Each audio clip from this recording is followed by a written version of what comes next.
Bonjour et bonjour à toutes les auditrices et à tous les auditeurs de Ali 24. Où êtes-vous avec les dossiers de votre client? Alors où en sommes-nous? D'abord, je tiens à remercier Abdoulaye, le technicien, sans qui cette interview n'aurait pas pu avoir lieu. Où il en est le dossier? Il en est là où il était. C'est-à-dire qu'il n'y a rien dans ce dossier. Il n'y a rien dans ce dossier. Nous en avons eu d'ailleurs la confirmation, Maître Tapo et moi-même, lorsque nous avons rencontré hier à la maison d'arrêt de Bamako l'ensemble des commis en examen, des co-prévenus. Ils ne se connaissent pas. Quand vous voyez que sont incarcérés deux fonctionnaires d'État qui sont à l'évidence des fonctionnaires de qualité, le trésorier payeur général du premier district et le receveur du premier district, que personne ne connaît. Ils ne connaissent pas les autres ne les connaissent pas. Vous vous dites qu'un vent mauvais souffle sur la justice du Mali. Avez-vous rencontré M. Boubou Cissé durant votre séjour à Bamako et quel est son état d'esprit? Alors, nous ne l'avons pas rencontré, je ne l'ai pas rencontré, et mon confrère Kassoum Tapo ne l'a pas rencontré non plus. En revanche, nous conversons avec lui. Son état d'esprit est simple. Il ne demande rien d'autre, comme tout citoyen, que de bénéficier d'une justice impartiale et d'un procès équitable. Tant que ces conditions-là sont réunies, eh bien, dans son intérêt physique, il convient qu'il reste dans un endroit sécurisé. Peut-on connaître votre stratégie de défense dans ce dossier? Pardon? Peut-on connaître votre stratégie de défense dans ce dossier? Bah, écoutez, c'est très simple. Le juge d'instruction est quelqu'un qui vous reçoit courtoisement, mais il n'a pas le dossier. Je vais vous dire pourquoi il n'a pas le dossier. Nous sommes allés le voir avec mon confrère Kassoum Tapo, le bâtonnier Kassoum Tapo, jeudi en fin de journée. Je lui ai demandé d'avoir accès au dossier, mais il m'a répondu que non, que ce n'était pas possible, qu'il fallait que je revienne dans 2 ou 3 heures. Bien. Le lendemain matin, je me suis rendu de nouveau dans son cabinet avec mon confrère Éric Moutet du barreau de Paris, qui défend les intérêts de M. Diop, le directeur général adjoint du PMU. Et nous lui avons demandé de consulter le dossier. Et là, il nous a répondu, mais le dossier, je n'ai pas le dossier. Alors, si le juge d'instruction n'a pas le dossier, qui a le dossier? Si le juge d'instruction n'a pas le dossier, qui est le maître d'œuvre du dossier? Ce n'est pas le juge d'instruction. Qui d'autre? Le procureur de la République, le ministère de la Justice ou d'autres interlocuteurs qui n'ont rien à voir avec le monde judiciaire. Alors, notre stratégie, elle est simple. Nos confrères maliens vont dès lundi voir le juge d'instruction pour qu'un calendrier d'interrogatoire soit arrêté et fixé, parce que je vous rappelle qu'ils n'ont pas été entendus encore aujourd'hui par le juge d'instruction. À défaut, des demandes de mise en liberté seront déposées. En ce qui concerne Éric Moutet et moi-même, nous allons déposer une plainte en France, puisque le client de Éric Moutet, comme le mien, M. Diop et M. Tal ont tous les deux la nationalité française.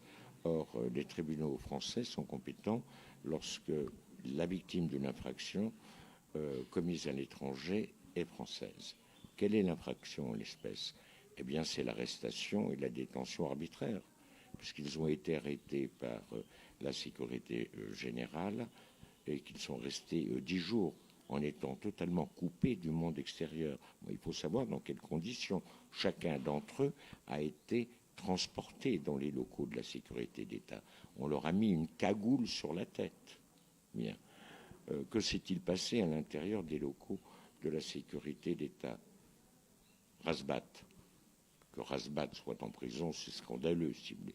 Rasbat, c'est un délit d'opinion, ce n'est rien d'autre. Bon, ce qu'il a dit sur le chef d'État de la transition n'est peut-être pas agréable, donc c'est tout au plus un délit de presse, offense au chef de l'État, mais ce n'est certainement pas la participation à une tentative de coup d'État. Je vais vous donner Deux exemples analogiques.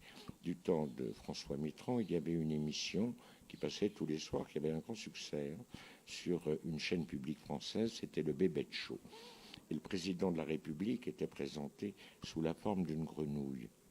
Il n'est venu à l'idée de personne de poursuivre les présentateurs de cette émission ou les concepteurs de cette émission sous la prévention de complots contre la sécurité de l'État, dans la presse écrite.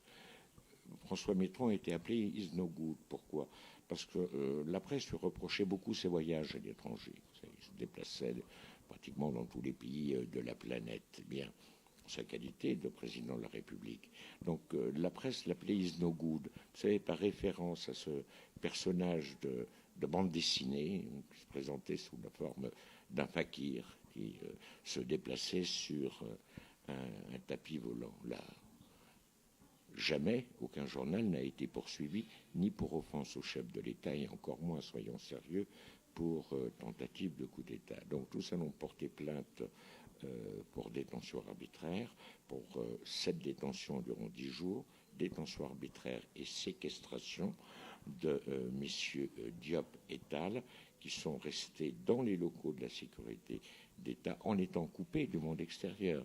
Impossibilité de téléphoner à leur famille, d'avoir le moindre contact avec le monde extérieur, que ce soit un médecin, a fortiori un avocat.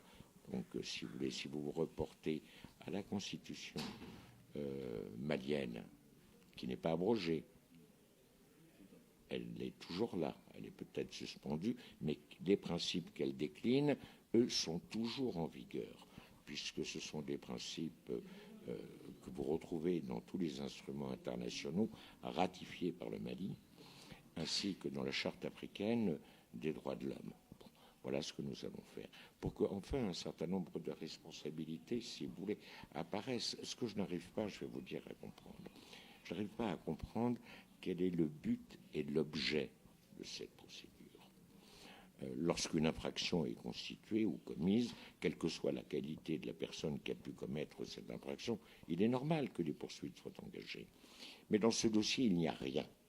Et non seulement il n'y a rien, mais je n'arrive pas à comprendre ce qui a pu motiver une telle poursuite, sauf à considérer que cette poursuite, en réalité, est un instrument de pression.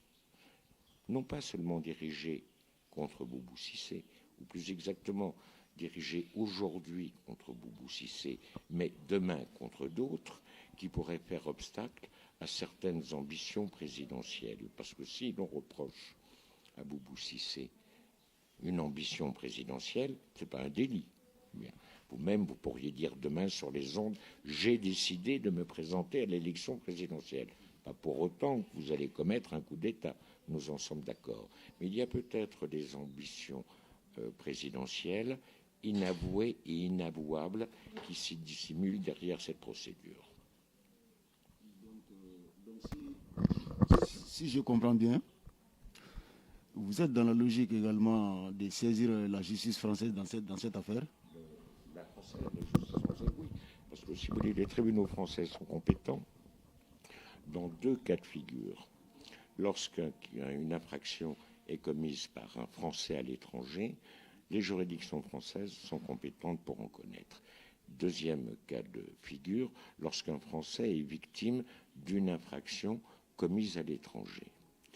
Nous sommes dans ce cas précis concernant messieurs Diop et Tal, qui tous les deux ont la nationalité française et tous les deux ont été détenus durant 10 jours de manière arbitraire. Être détenu de manière arbitraire, c'est un délit prévu et réprimé par la loi pénale française, l'est également par la loi pénale malienne.